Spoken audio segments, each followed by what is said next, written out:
March 11th, 2021. In Fulda, inside a pilgrimage site, a 7-year-old child touched a glass tomb, and for 6 full minutes, he didn't move. He didn't blink. He just stood there, frozen.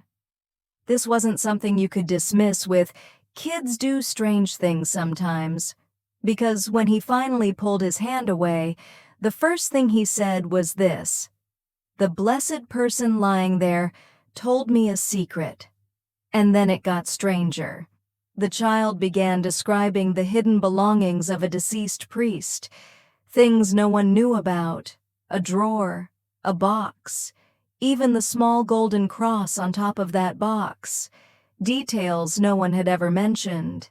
So ask yourself this: how could a child know about the second drawer in a locked room, what lies beneath the blue documents, what was hidden from everyone else? And then, "There is a book," he said. "No one has found it yet.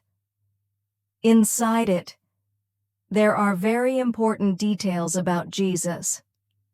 If that book is ever found, this story stops being a matter of belief.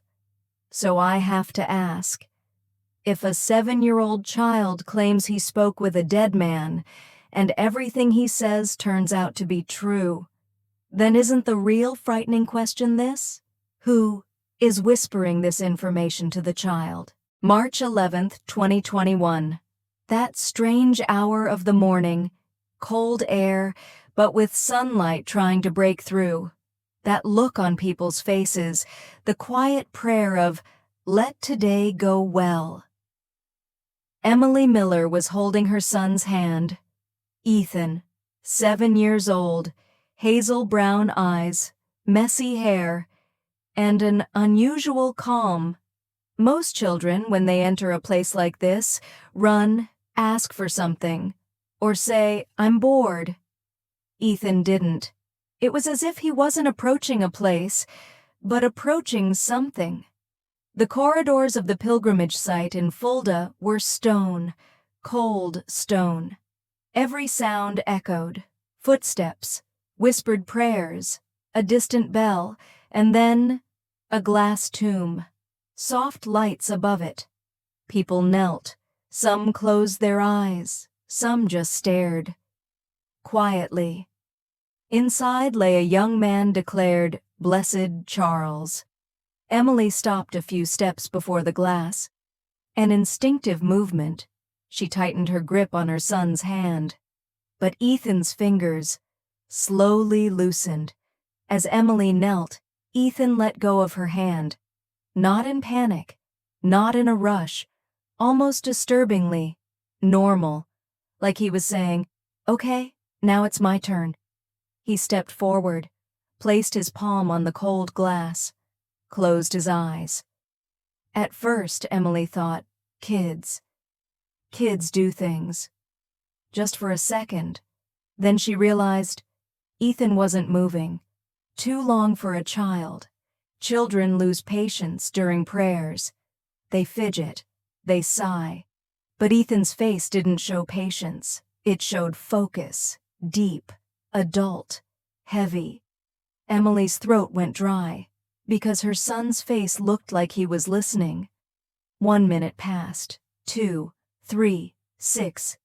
Emily tried to stand up and couldn't, because the silence around them was growing. Strangely, no one spoke. No one seemed to notice. But Emily noticed. Ethan stood completely still for 6 minutes. 6 minutes. For a 7-year-old child. Impossible. Then he opened his eyes and turned to his mother. In that moment, Emily saw something in his gaze, something unfamiliar, yet strangely familiar. Ethan parted his lips. "Mom." He stopped, as if the words weren't lining up. Then he whispered, "Charles, talk to me." Emily's knees trembled, because he didn't say it like a child describing an imaginary friend. He said it like, "Someone is here, and I can hear him." And Ethan continued, Charles's voice. He was trying to explain something, like he left something behind. Emily swallowed. Ethan turned back toward the glass. He wants to finish something, a list that was left incomplete. A request. One item is missing. Emily could hear her own heartbeat. Ethan's voice dropped even lower. An old man. No one knows him. That sentence emptied Emily from the inside, because the phrase, "the old man," was something she had only ever seen buried deep in church records, linked to a very old, unfinished miracle account. There was no way Ethan could know that. Emily wanted to think, he's making this up, but she couldn't, because at that moment, Ethan didn't look like a child inventing a story. He wasn't telling something. He was passing it on. A crowd can be more frightening when it's quiet, because in that silence, even the smallest whisper grows. The moment Ethan said, "Charles spoke to me," a few people behind them turned their heads. Emily noticed, and the moment she noticed, the tension tightened inside her. Because mothers know this, when eyes start moving toward your child in a crowd, it stops being a family matter. Ethan, however, didn't seem to care. He was staring at the glass tomb, as if someone really was standing behind it. Emily touched her son's shoulder. "Ethan," she whispered. The boy looked at her, just for a second. Then he turned back to the glass, and that's when a shadow appeared nearby. A black robe, quiet steps, a face that said, "Something is happening here." The person in charge of the pilgrimage site, Father Joseph. The priest spoke softly, politely. "Is there a problem?" he asked. Emily didn't know what to say, because even explaining it sounded strange. "My child is talking to a dead man" isn't something you say out loud, and once you do, it sounds even stranger. Ethan turned toward the priest, and without hesitation, "Charles says," he began. The priest smiled instinctively, that familiar adult smile, the okay, sure smile used with children. Ethan continued, "You're hiding something from him." The smile stopped halfway. Ethan's voice was calm. No challenge, no joke, no mischief, just information. "There's something here," Ethan said, "that shouldn't be here." The priest's breath caught. Emily saw it, and in that moment she understood. That sentence landed exactly where it hurt. Father Joseph's hand moved unconsciously to his chest. He pulled himself together. "My little friend," he said, his voice close to trembling. "How do you know this?" Ethan looked at him blankly. It was a child's stillness, but too comfortable. "Charles showed me," he said. The priest glanced around involuntarily, as if someone might be watching. Ethan kept going. "A wooden box, with a golden cross on top." Emily felt a chill run up her spine, because Ethan wasn't describing something. He wasn't recalling it from memory. He was speaking as if he were looking at it. Ethan placed his words carefully. "In your desk drawer." Pause. "The second drawer." Another pause. "Under the blue papers." The priest's face turned pale. Emily saw his eyes widen. This couldn't be a joke. Ethan went on. "Charles says you weren't supposed to keep it there." Father Joseph's lips moved. No sound came out. Then, abruptly, he recovered. He crossed himself quickly, murmuring something like a prayer. Then he turned to Emily. "Please," he said, "come with me." Even the word "please" sounded like an order. The crowd began to stir. Whispers spread. What did the child say? Why did the priest react like that? Is he hiding something? Someone pulled out a phone. Emily saw it, and her chest tightened even more. The priest led them quickly toward a private area. Ethan walked calmly. No rush, as if he already knew where they were going. When the door closed, the noise from outside disappeared. Inside, there was a different kind of silence. Heavy, so heavy you could almost smell it. Old paper, incense, damp wood. Father Joseph stepped into the small room. He stopped for a moment behind his desk, as if thinking, if I do this, there's no going back. Emily pulled Ethan slightly behind her. Her son's shoulders were small, but Ethan's face wasn't. Ethan didn't even look around the room. He looked straight at the desk, straight at the drawers. Father Joseph took out a key. His hand was shaking. Priests' hands aren't supposed to shake, Emily thought, but it was shaking. He unlocked the drawer. The first drawer. He skipped it. He reached for the second. Emily glanced at Ethan. There was no surprise in his eyes. It was more like, yes, that one. The drawer opened, blue folders on top. The priest lifted them. Underneath, a small wooden box. On the lid, a tiny golden cross. Emily held her breath without realizing it, because that detail doesn't come from a child's imagination. The box really looked exactly like that. Father Joseph paused before touching it. He closed his eyes, as if whispering something to himself. Then he opened the lid.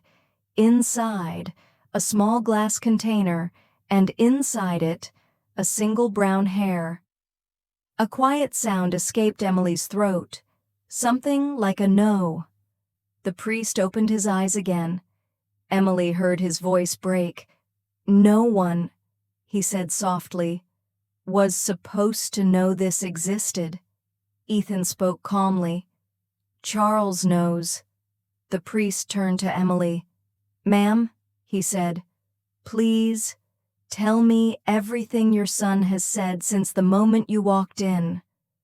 Emily wanted to speak, but her throat locked, because her mind was stuck on a single question. How does Ethan know this? Ethan interrupted, as if to say, that's not the real point. There's one more thing, he said. The priest's eyes widened. Ethan lowered his voice even more. Charles says, pause. He has a book. Emily's heart started racing again. The priest took a step closer. Ethan continued, no one has found it. A short pause. In Munich, in the house where he lived. The priest looked like he might collapse. Then Ethan's final sentence landed like a blade. Inside the book, there are true details about Jesus. One thought flashed through Emily's mind. If this is true, this is no longer just about our family. This goes to Rome. The priest knew it, and Ethan seemed to know it too. That evening, the pilgrimage center in Fulda looked exactly the same. Stone walls, whispered prayers, candlelight in front of the glass tomb. But something inside had changed. Emily could feel it, as if the air inside the building had grown heavier. And the worst part, that weight wasn't resting on Ethan at all. Ethan still looked calm. And that calmness frightened Emily more than anything else, because a frightened child makes sense, but a child who isn't afraid feels like he's drawing strength from somewhere else. Father Joseph paced back and forth across the room, the way people walk when they're trying to think through something too big to say out loud. Then he stopped.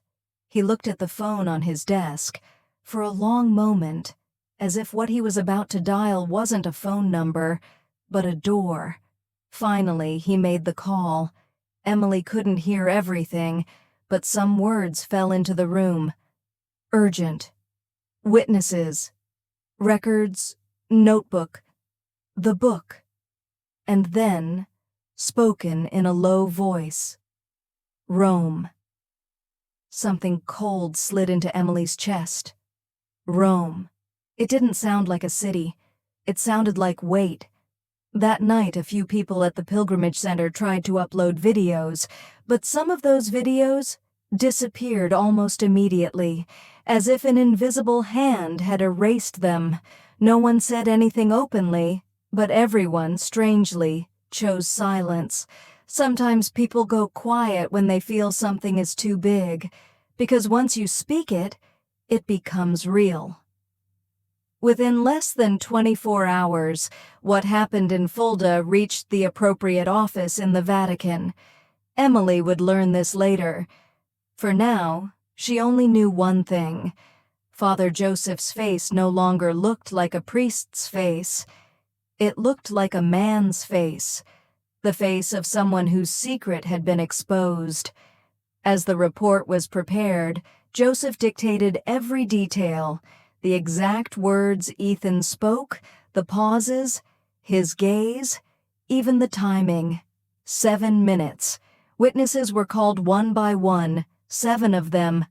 They spoke under oath. Yes, the child said it. Yes, he mentioned the drawer. Yes, there was a golden cross on the box. Some were shaking, some were angry, because witnessing something like this forces you to choose acceptance or denial. And there was an audio recording, taken with Emily's consent. Ethan's voice, that voice, short, simple, almost childlike, but also too clear, too certain. In Rome, the file was placed on a desk. A man opened it. Monsignor Raphael Turner, theological advisor, a man of rules, a man of protocol, and sometimes the kind of man who believes even divine signs need a file number. As Raphael read the report, his expression did not change. What passed through his mind? No one knew. Sometimes people don't react because reacting would mean admitting it even to themselves. The first thing that caught Raphael's attention was not the hair. A hair is a hidden object. People hide things. Priests do too. Sometimes out of emotion, sometimes out of fear. That could be explained, or at least made to look explainable. But the notebook, the child said, no one has found it. It contains things about what will happen to the church. Raphael's eyes stopped on that line, because that claim could be tested. Either the book exists, or it doesn't. And if it does, and it's found, no one in Rome could dismiss this as a child's imagination. Raphael closed the file. He placed both hands on the desk, not to think, but to steady himself. Then he said a single sentence. This case will be forwarded to the High Commission. March 18, 2021. Munich. One of those days when the sky is gray and even the buildings seem quiet. When Emily opened the door, 3 people were standing in front of her. Official, but cold. Polite, but distant. You know that feeling, when you look into someone's eyes and suddenly feel guilty? Emily felt it too. Even though she had done nothing wrong, she had only listened to what her son said. The man in front introduced himself first. Monsignor Raphael Turner. The woman beside him, Dr. Claire Foster, child neuropsychiatrist. And the third man, Father Marcus Bennett, expert in mystical phenomena. That title alone made Emily's stomach tighten. Mystical phenomena. As if Ethan were no longer a child, but a case file. The apartment was small, modest, a child's home. Toys, small clothes on the couch, a dried glass in the kitchen. Real life, normal life, and this commission stepping into it felt deeply wrong to Emily.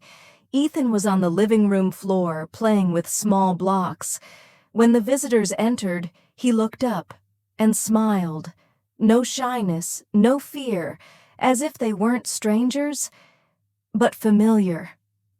Raphael crouched down to Ethan's level.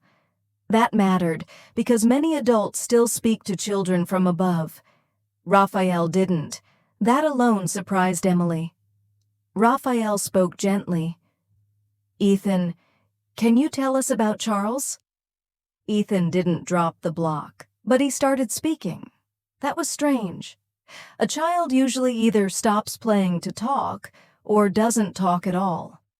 Ethan did both, as if speaking wasn't a separate action for him, as if words simply flowed. Ethan talked about Charles's childhood.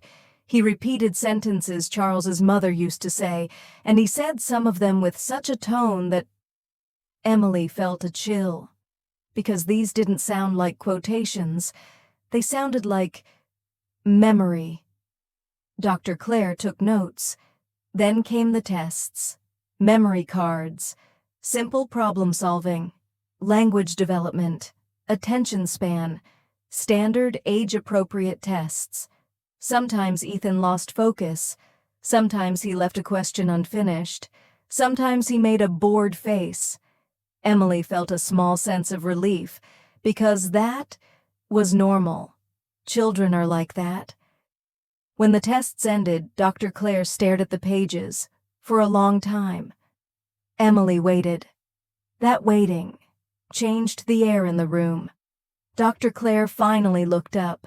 She lowered her voice, as if saying this out loud might make even the walls listen.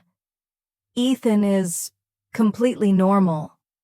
Emily's shoulders dropped slightly, but Dr. Clare continued, "No signs of trauma. No signs of manipulation. No exceptional intelligence." She paused, and then added the strangest sentence of all. That should sound like good news. But, that small word. Sometimes one word turns off all the lights in a room. Dr. Clare said it slowly. He could not have acquired this level of detail, in this way, through normal means. Emily's throat went dry. Raphael stepped in, quiet, firm. "Ethan," he said, "you mentioned the notebook." Ethan looked up. For the first time, he stopped playing, and for a moment, he listened. Yes, listened, not with his ears, but with something deeper. Ethan closed his eyes, just a few seconds. But to Emily, they felt endless. Then Ethan opened his eyes and spoke with unsettling clarity. "Goethestrasse 15. Emily flinched. Raphael's eyebrows lifted slightly. Ethan continued. "Charles's room. White cabinet. Bottom drawer." A pause. "Attached to the back." Ethan tilted his head slightly, as if someone had just whispered the final sentence to him, and he said, "Charles says, 'Now is the right time.'" Raphael closed his eyes for a moment, as if saying a silent prayer.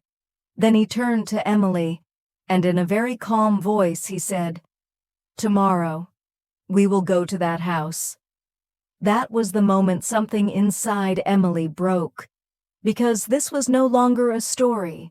This was a fact that could be verified, and if the notebook was really there, no one would walk away from this. March 21st, 2021, morning, Munich, Goethestrasse 15. The street was quiet, not the peaceful kind of quiet, but the kind where even your own footsteps sound too loud. Emily noticed it. Ethan didn't, or maybe he did, and simply didn't care, because Ethan wasn't really walking toward a place. It felt like he was already there. When they stopped in front of the door, Raphael hesitated, just for a moment, before ringing the bell, as if this door didn't open into a house, but into a memory. The bell rang. Footsteps from inside, slow, careful. The door opened. A woman stood before them. Gray hair, a face marked by years, eyes that had seen Too much. Antonia Atkinson, Charles's mother. Her gaze moved first to Raphael, then to Emily, and finally to Ethan. When it reached Ethan, it stopped. A mother can recognize another mother. But Antonia's pause was something else. Ethan looked at her, and suddenly his face lit up. No hesitation, no awkwardness. "You're Charles's mother," he said. Antonia's lips parted, but no sound came out. They stepped inside. The house was one of those places where time had stopped. Everything was exactly where it had been. Nothing felt moved, as if Charles might walk in at any moment. As they passed through the hallway, Ethan stopped. He stared at a photograph on the wall. For a long time. Emily noticed. She said nothing. When they reached Charles's room, Antonia's hand paused on the door handle. "This room," she whispered. "It's been like this for years." She opened it. The room felt like a small museum. Saint posters on the wall, an old computer on the desk, books, Eucharist, technology, prayers, and a white cabinet. The moment Ethan stepped inside, his eyes went straight to it. Nothing else, as if the cabinet were the center of the room. Father Marcus put on gloves. That detail alone made Emily uneasy. Gloves meant one thing. There was no turning back. The drawers were opened one by one. Top drawer, clothes. Second, notebooks. Third, small personal items. With every drawer, Antonia grew more tense. Because there was nothing, and sometimes nothing is more frightening than finding something. They reached the last drawer, the bottom one, winter sweaters. Father Marcus lifted them, then paused. His expression changed. "There's something here," he said quietly. The drawer was shallower than it should have been. A small detail, but details are what change stories. Father Marcus pulled out a small flashlight. He aimed it inside the drawer, and there, attached to the back panel, a dark blue notebook, worn edges, old corners. Silence dropped into the room. Antonia covered her mouth with both hands. Tears streamed down her face. "Oh, God," she whispered. "I never knew this was here." Emily realized she wasn't breathing, because Ethan wasn't surprised at all, not even a little. It was as if his face said, "Yes, this one." The notebook was placed on the table. Before it was opened, no one spoke. Raphael turned the first page, Charles's handwriting, clear, familiar, and the first sentence read, "My personal notes on the future of the Church and the Eucharist. May God allow these words to be read." Below it, a date, August 2006, just 2 months before Charles's death. Raphael photographed every page. A notary documented everything. Gloves were changed. This was no longer emotion. This was evidence. And the contents of the notebook were deeply unsettling, because the words didn't read like memories. They read like a future unfolding. It spoke of the digital age, of faith being tested, of the Church being forced into transparency. It spoke of crisis, of purification, of rebirth, of unity. Ethan stood beside the table. He didn't look at the notebook, as if he already knew what was inside. Then he lifted his head. "Charles says," he began. The room went silent. "The time has come." Raphael's face changed. Not fear, not faith. It was the look of someone who had reached a threshold. Antonia was crying. But this wasn't grief. It was the kind of crying that says, "My son is still doing something." Raphael closed the notebook and in a very slow voice he said, "We're taking this to Rome." Ethan nodded, as if approving the decision. And in that moment, Emily asked herself something for the first time. What if Ethan isn't imagining this? What if someone really is reminding him? When the notebook arrived in Rome, it was night. They say the Vatican is quiet at night. But this silence was different. It was the kind of silence people choose very carefully. The notebook was placed on a table, not an ordinary table. But then again, this wasn't an ordinary notebook. It still carried the scent of Munich. Old paper, ink, that strange air of something unopened for years. Raphael Turner stood over it, alone, deliberately so, because some things need to be seen alone the first time. He opened the cover. He didn't flip quickly. Each page. He passed with a pause, as if not the words themselves, but the intention behind them mattered more. The next day, the room filled. Graphologists, paper experts, ink analysts. No one spoke loudly, because if this notebook proved real, it wouldn't make anyone's job easier, quite the opposite. The first report arrived. Ink, 2006. Paper, same period. Handwriting, Charles's. Margin of doubt, almost none. A single sentence was placed on the table.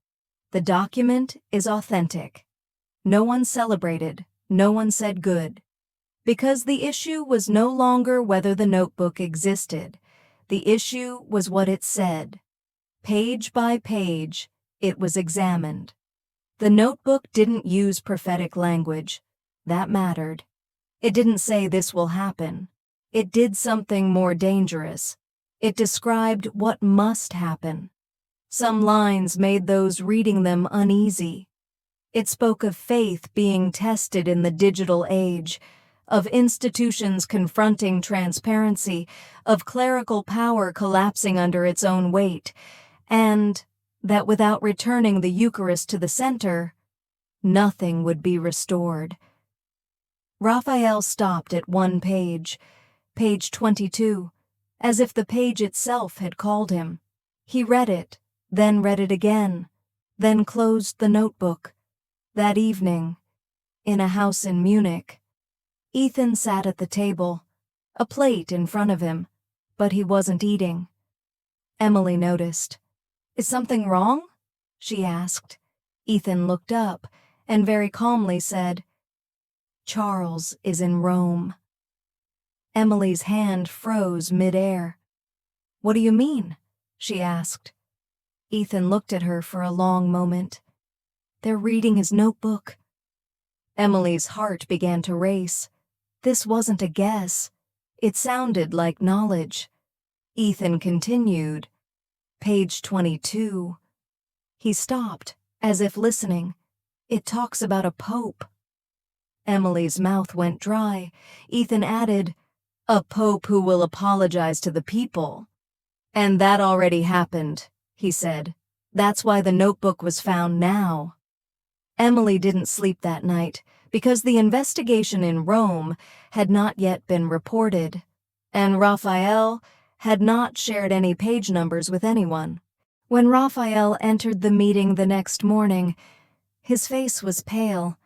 He placed the notebook on the table, and for the first time, he spoke out loud. The child mentioned page 22. Everyone in the room looked up. One of the graphologists asked, "What does that mean?" Raphael took a breath. "Page 22, he said slowly, describes a humble pontificate, one that is not afraid to apologize, one that acknowledges past mistakes." No one said a name, but everyone thought of the same person. In that moment, Raphael made a decision. Science would continue, but the child would be observed as well. This was no longer a one-directional investigation. In Munich, Dr. Claire Foster expanded the tests. This time, language specialists were involved, psycholinguists. How did Ethan choose his words? Which concepts did he understand? Where could he possibly have learned them? Ethan spoke. Transubstantiation, he said. Communion of saints. Eschatology. And he didn't say them like a child repeating words. He said them like someone who understood. One of the linguists whispered, "That's not 8 or 9-year-old cognition." Another nodded. Possibly more. Dr. Clare added a single sentence to her report. This child is not repeating words, he is using concepts. It was a technical sentence, but its weight was heavy. Meanwhile, Ethan was pushing a toy car across the floor. He stopped, looked up, and without anyone asking, he said, "Charles says," everyone froze. Page 37, a pause. Should not be read yet. At that exact moment, Raphael, in Rome, opened the notebook. He turned to page 37, and for the first time, he closed the notebook without reading, because now he understood something clearly. This child was not reading the notebook. This child was only repeating what was being told to him. April 10th, 2021, Munich. In the back wing of the Archdiocese building, a room with narrow windows and softened light. This room was for private meetings, not official, but not ordinary either. Emily was holding Ethan's hand.